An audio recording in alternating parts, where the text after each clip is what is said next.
Hello and welcome to Enchantment of Eternity's review for Better Call Saul Season 5, Episode 9, Bad Choice Road.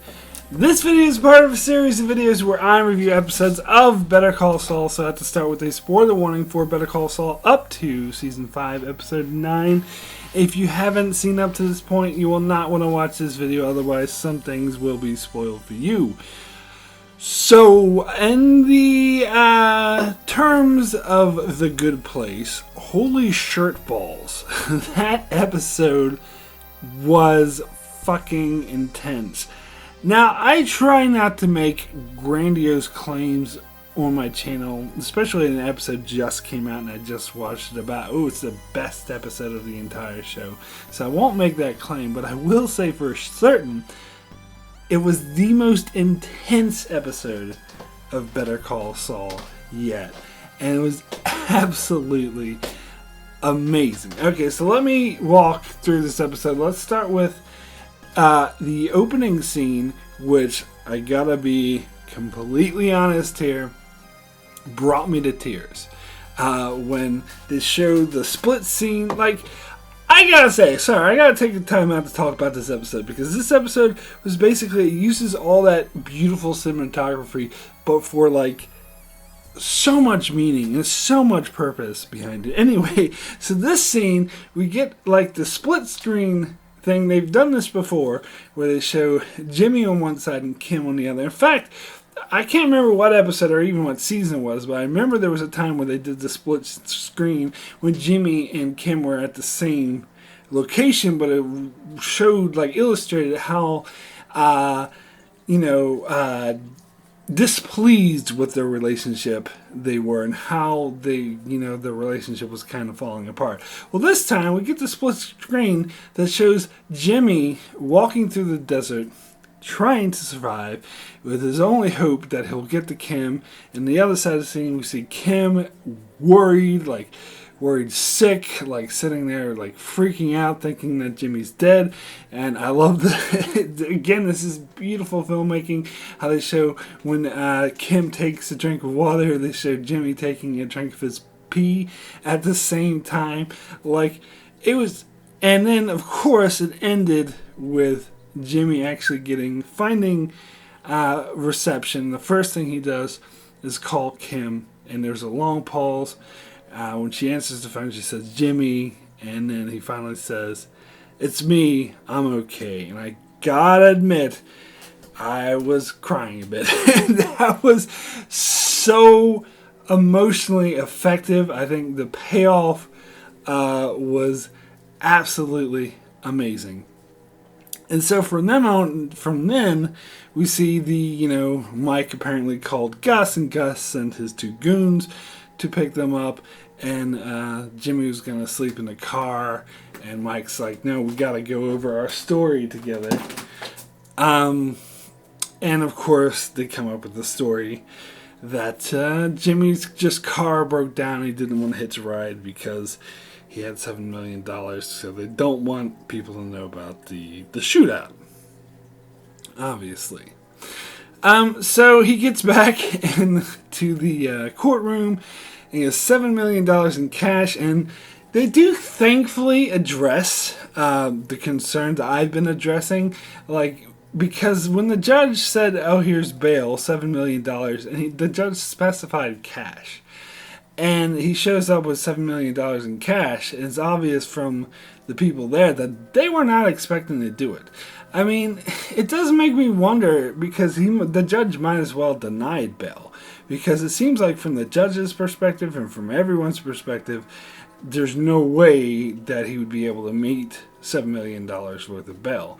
So I don't know, maybe it was kind of a tactic to say, okay, we'll grant you bail, but we're going to put the bail so high that you couldn't possibly reach it.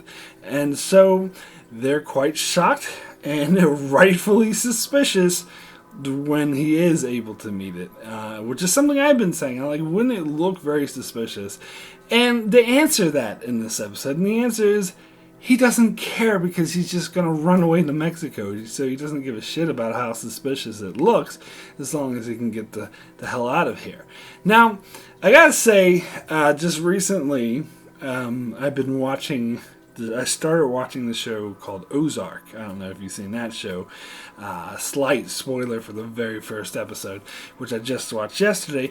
But in in that show, this money launderer guy had to immediately get $8 million to save his life. So he had to go to all his banks and get all his accounts together to withdraw $8 million. And when he tried to withdraw that much money, they kept bugging him, asking him all these questions. The FBI putting a little pen pad saying, "Are you under duress?" And the banks constantly refusing, saying, "There's no way we can give you that much money."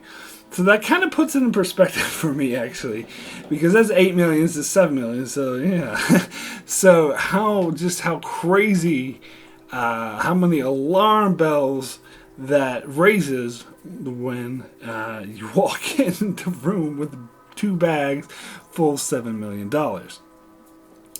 Now, but they don't do anything about it. It just raises suspicions. Like the prosecutor's there, and she's like, "Where the hell did he get this money from?" And Saul's just like, "I don't know. I don't ask my client these things." Which obviously they're, the alarm bells are going off, but they don't do anything immediately about it because that's what they set the bell, and the bell is met. So Lalo goes free. Saul tells his story to him, and he mentions, "Oh, you have a very beautiful wife." Now this kind of confirms what I was thinking about in the last episode, because I was wondering why he was smiling at her so much. It's like, "You're his wife." And I mentioned in my last review that perhaps is because he thought that she was a bit too good looking for him. And that's confirmed here when he says, "Oh, good for you for getting someone so much better looking than you," which I did find kind of funny. So Lalo goes off to go on his merry way, and then Saul returns home to Kim, and she, gives him a bath. I think these scenes were really good about her looking after him, and because I was thinking that she might be pissed at him, like angry, because she begged him not to do this. But she wasn't. She was actually just happy to have him back, and she was very caring and nurturing and "let me help you," and asking him about his experiences, and he said, yeah, the same story that he told everyone else, but mentioned the money that Lalo let him keep. So she goes to look at the money, but also finds in the bag, because she can kind of forgive Saul for not remembering to take his shot up cup out of the bag, because he was dehydrated almost, and he was literally dying.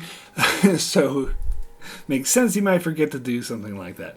But she goes in the bag and she finds the cup that's all shut up, so she knows that he's lying. And so the next morning we get this amazing scene, which I love. Now this is again how this episode uses cinematography so well to tell great storytelling purposes. Now I said earlier in this season, I think it was episode 3, it might have been episode 3, where they had this fancy shot with all these ants crawling over the ice cream, and I said how it was basically just pretentious, and a lot of people got pissed off with me, but I don't care. I'm sticking by that, because there was no real storytelling purpose. They were just doing the fancy cinematography for the sake of it. This is the exact opposite example. This is doing the fancy cinematography that's powerful, that's meaningful, that has a huge purpose to it. And it was so well done. I'm sorry, some people might get annoyed with me gushing so much about this episode. God damn it. So the scene where she's squeezing the oranges, and you see from Saul's perspective, he's obviously suffering from post-traumatic distress syndrome, which makes complete sense, because he's never been in a situation like that before. And he was in a firefight. He almost got killed. People were shooting. People were dying all around him. He had to freaking walk through the desert while people were trying to kill him. Makes so much sense that he would be completely shell-shocked over this. And so I just love the way they filmed this from his perspective, for squeezing the oranges, doing the close-up of the juice coming out kind of reminds him of the blood coming out, and they made the noise so much louder. It's just so well done and really puts you in his mindset about how crazy it is. And especially when the juice splatters on her shirt. Like the way they filmed it, the way they cut this thing together really reminded you of blood spattering. And it really put you in the mindset of just how shell-shocked he was. And of course he freaks out and drops his oatmeal all over the place, and he tries to, play it off to Kim like, oh, it upset his stomach or whatever, even though he didn't actually eat it yet. And Kim, of course, knows what's up, because she knows that she saw the cup. She knows that he was shot at. She doesn't, of course, know the full story, but she wants to know. So when Saul gets a call from his client, asking, apparently at first he's like, no, I can't do it today. But then they're like, oh, it's urgent. And so he agrees to go in over Kim's objections. He really doesn't want him to go in. Also, like, you see them sitting on the couch. This is all watching classic movies as they always do. But you see how uncomfortable Jimmy is, and how comfortable Kim is.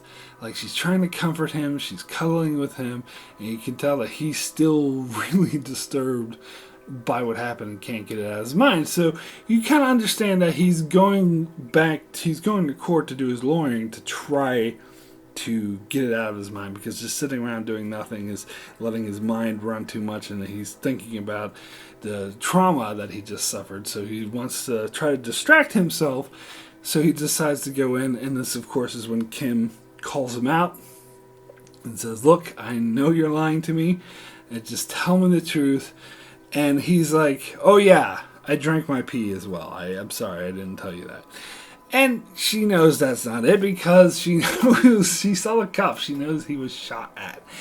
So, but she knows that she doesn't want to push him too hard, so she just lets it go, lets him go to work. And so she goes back to work as well. She goes to Mercer Verde, and she starts doing her work as usual. And this is really reminiscent to me of Jamie back in season 2 working for Davis and Maine, and how really unhappy he was with that. And we've seen this with Kim as well, and but here it's made abundantly clear, and again, this is shot beautifully in the way she gets distracted whatever by her pro bono pictures, and she's like, you know what, fuck this shit. So she just goes to Rich and quits. And that was quite amazing. Now you also have Jimmy back with going to the court case. We don't actually see the court case. We see him coming out with that other lawyer dude. I can't remember that guy's name. The other district attorney who's been in the show since episode 1, since the very first season. And I love this guy. I love this guy so much. I love this scene. This scene was amazing when Jimmy, apparently, we didn't see it, but apparently he did such a horrible job. And that attorney guy is just taunting the shit out of him. It was like, boy, I've never seen anyone clutch defeat out of the hands of victory like so badly. Like, that was an easy one for you, and you totally screwed it up. People are going to be studying this for decades about what not to do in court. It was amazing. And even like Jimmy went behind another door to rest and hide from him, but the guy was through the glasses, still taunting him. I love that guy. Oh my god. The scene was amazing. Alright, so let me switch gears a little bit and get to Mike and Gus, because we learn here where Mike is talking to Gus and explaining what actually happened, and saying that he recognized the tattoos on some of them. Because he used to, when he was a cop back east, he recognized it as belonging to Colombian gangs. So Gus is like, draw me what it looks like. So he draws it, and Gus is like, these are hired men.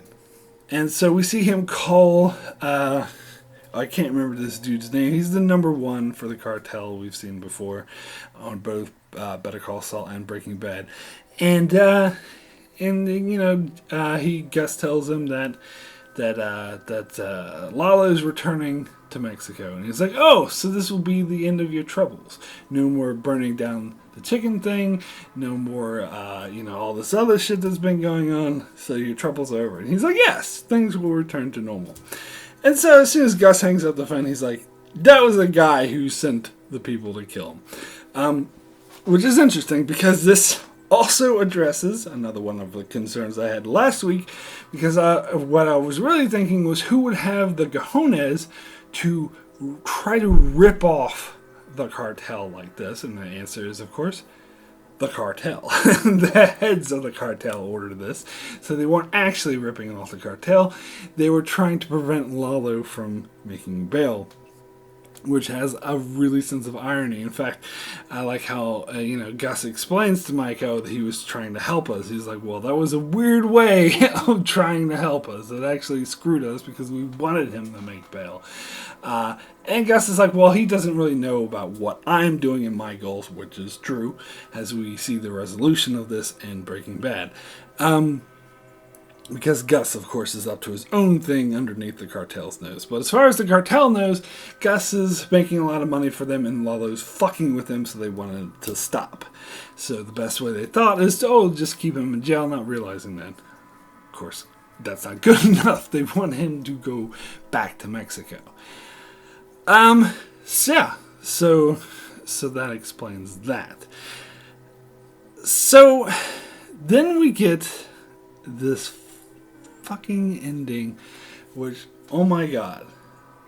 Okay, so Jimmy, Kim comes home, and Jimmy's sleeping, and he says, are you okay? You want to eat some food? Blah, blah, blah.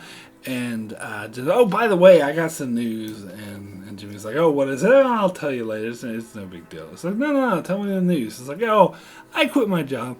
He's like, huh. And I gave up the Mercer Verde account. Gave it to someone else. I'm going to focus on my pro bono work.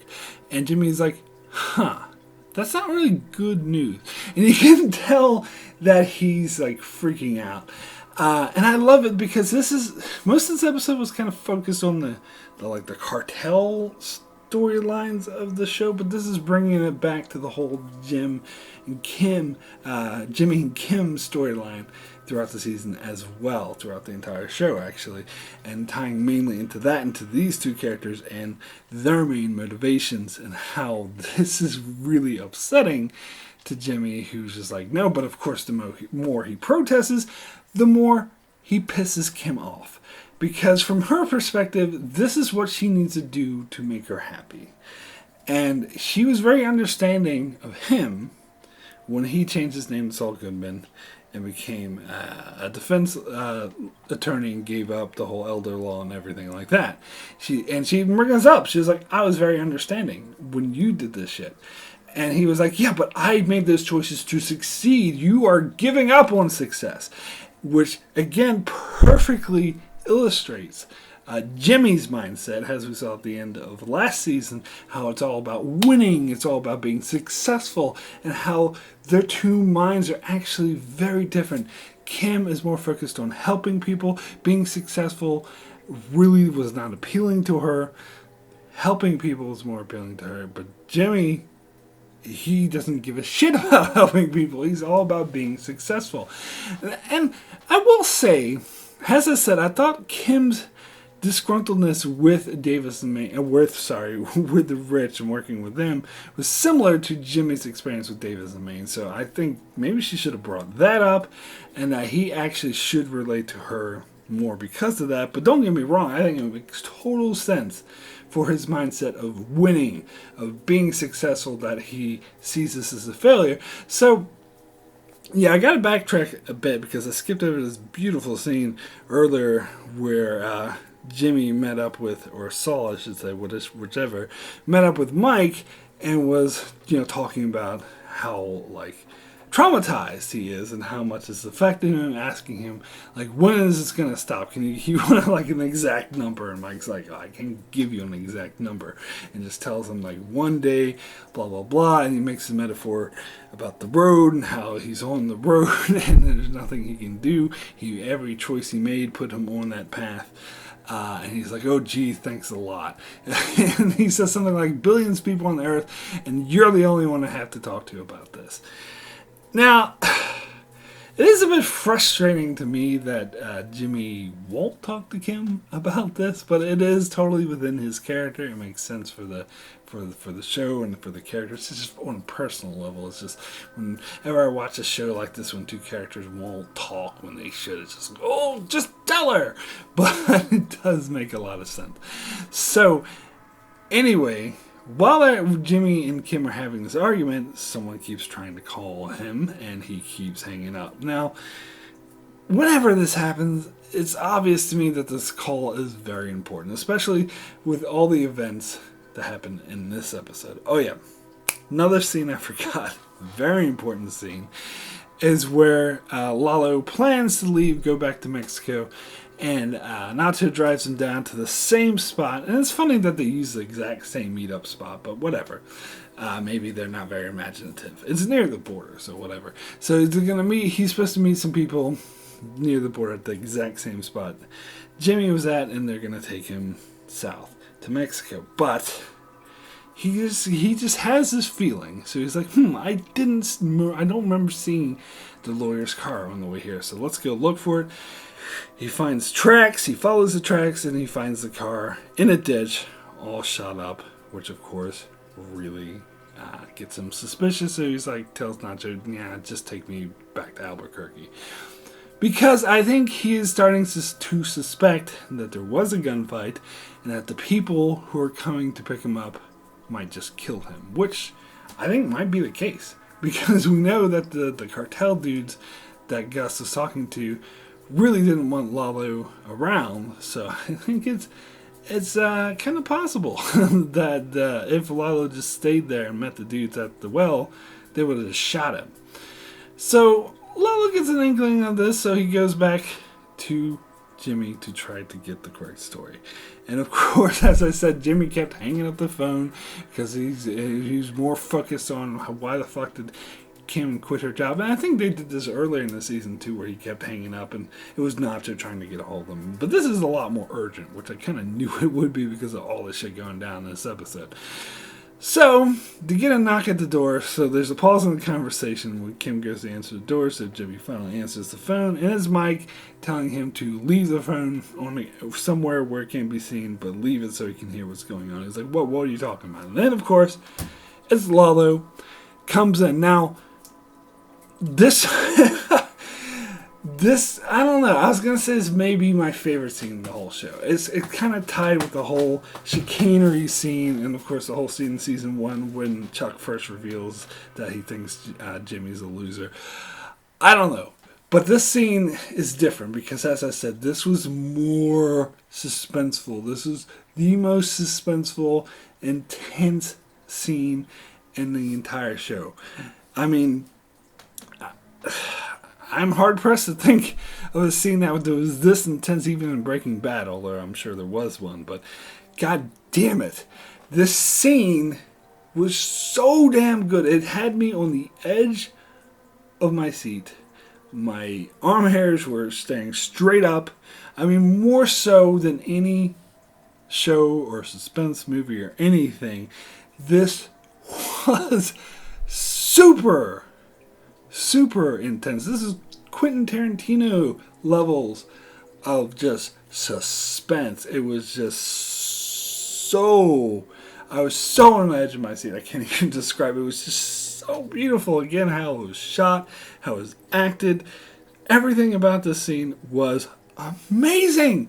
And I love the actor who plays Lalo because he just does this great job of having this guy who smiles and is like, tell it again, very friendly. He's always smiling, and yet he's being super intimidating. He's threatening them, but in a very subtle well, it's not too subtle because it's quite obvious, but the way he's smiling about it and presenting this friendly front when really he's actually, showing off that he has a gun, and just saying, why don't you tell me this story again? Just tell me this story again. Like, this was such a fucking intense scene. And they added the part where Mike was at the, across on the building or whatever with his sniper rifle out and had Lalo in his crosshairs, which added to the tension. Of course, Mike is listening in to the conversation through the phone.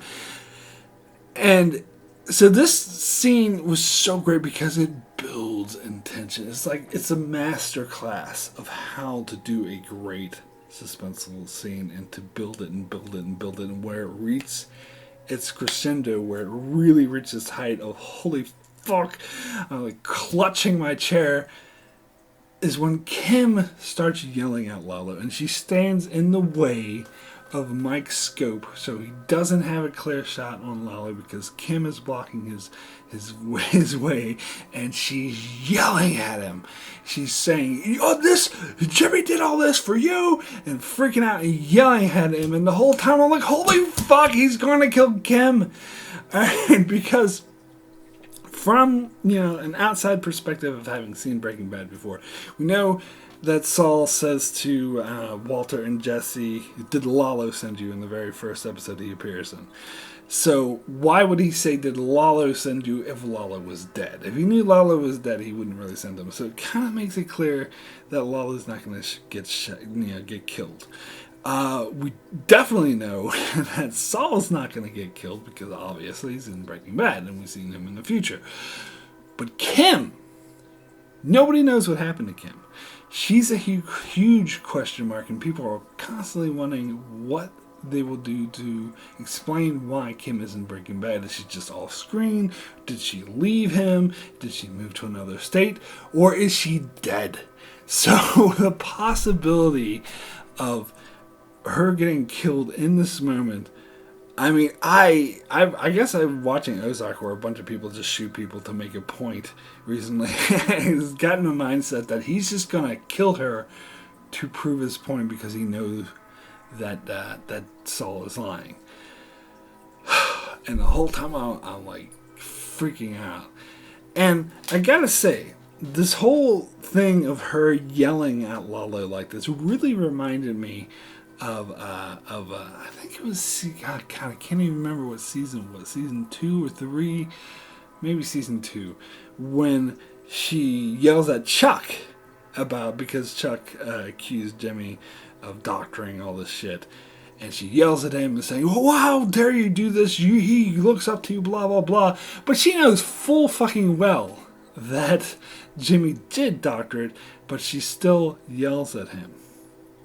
And so she's basically doing the same thing here because she saw the cop that was shot. She knows that he's lying and withholding information from Lalo, and she still yells at him. But of course, yelling at Chuck is a totally different scenario than yelling at a cartel member threatening you with a gun.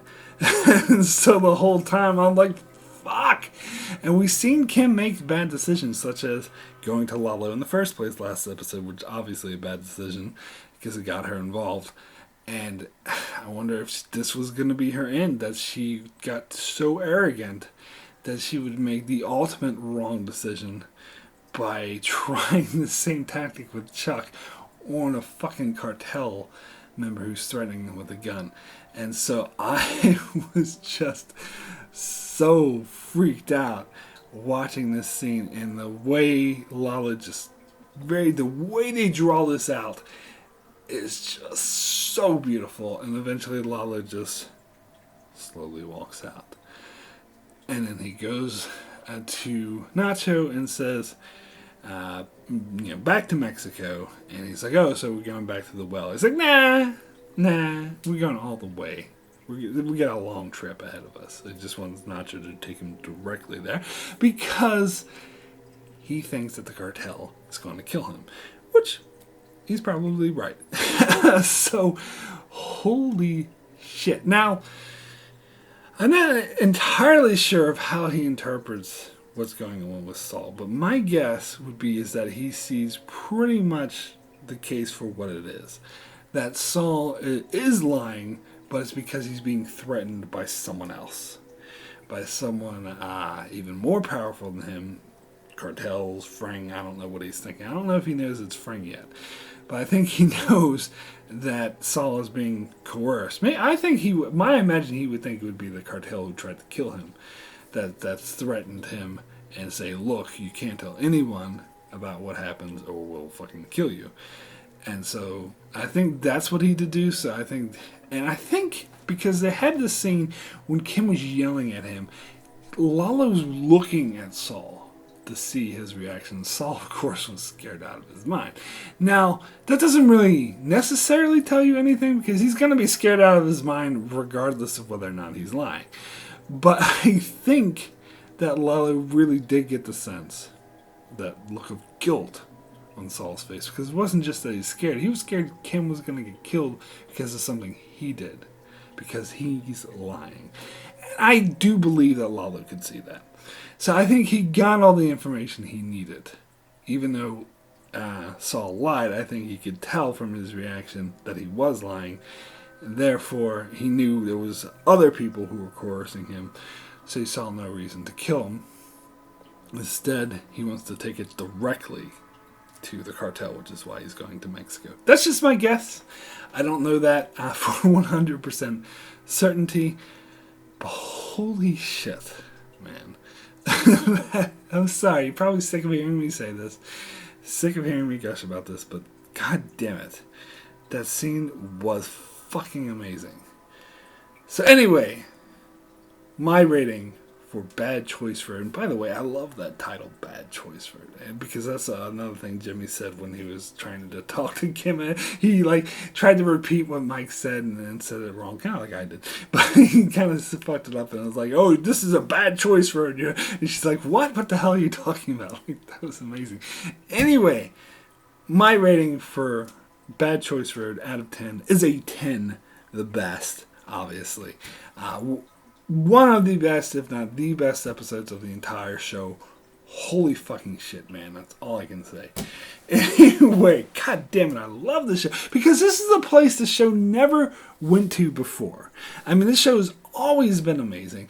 But as I said last week, that the show's starting to feel more like Breaking Bad. But that makes sense, since it's getting closer to the Breaking Bad times. It has to link up how Jimmy becomes the criminal mastermind lawyer that he is when we first meet him in Breaking Bad. So this makes total sense. And this is actually obviously going to harden him. And it's interesting to think about that by the time we see him in Breaking Bad, he pretty much has gotten over most of his trauma from this incident. But not all of it, because that first scene when Walt and Jesse tie him up and he starts freaking out and being like, "I'm a friend of the cartel, I'm a friend of the cartel, don't kill me, did Lalo send you?" That he's still traumatized by this incident. And that's what's bringing that motivation behind it. And holy fuck. Oh god, it's so damn good. Anyway, that's it for my review of Bad Choice Road. I will be back next week to review the finale, which I really can't wait for. Thank you guys so much for watching this. Be sure to check out my channel as I cover the rest of Better Call Saul, and I also cover many other shows like The Expanse, Star Trek, and more. So be sure to subscribe so you can keep up with all of that. And thanks a lot for watching.